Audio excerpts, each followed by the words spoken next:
Hi, so I just finished reading The Vegetarian by Han Kang, and just the immediate thoughts that hit me is just, of course, like, first of all, how fantastically obscurely written this book is. Some of the scenes in this book, I have to admit, are extremely graphic and borderline very disgusting.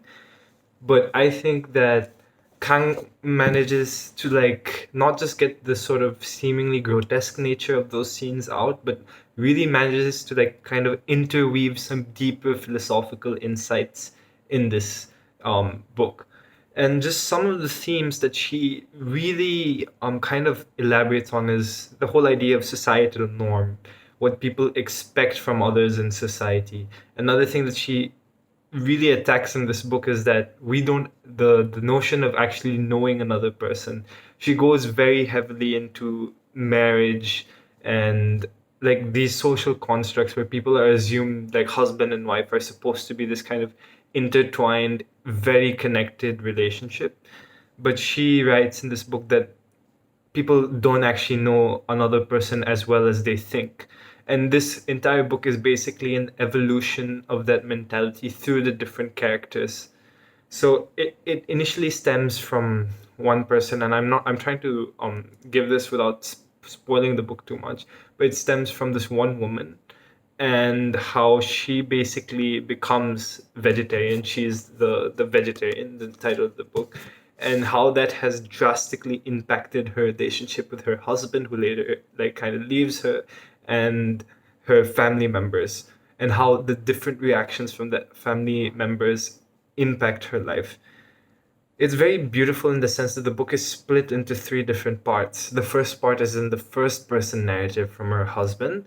The second part and third part are both the second person narrations. And I think it's very cool because it starts off with her husband, and then it goes with her sister's husband, who has this, like, deep sort of fetish for her, and I won't go into that notion too much.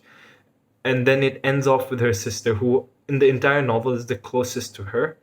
And it just really, really makes you rethink about what sort of constitutes normality, what is defined by society to be normal and be acceptable at the same time, because it shows how, even though she was perceived to be, that really crazy lunatic person, all of these different characters were slowly starting to realize, like, her point of view, especially, like, this especially happened to her sister and her sister's husband. Like, they were slowly starting to realize what she was trying to become, trying to suppress the sort of earthly limits and constraints that were put upon her identity in her life.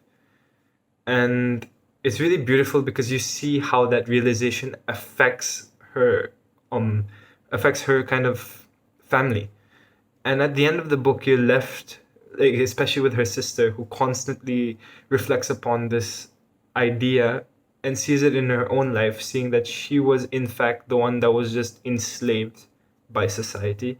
And it really twists the entire kind of spectrum around, because initially we are so focused with the vegetarian, the woman, but then Kang does this really, really nice job of shifting the sign of focus to her sister, and to see how we are just as crazy as the vegetarian at the end of the day.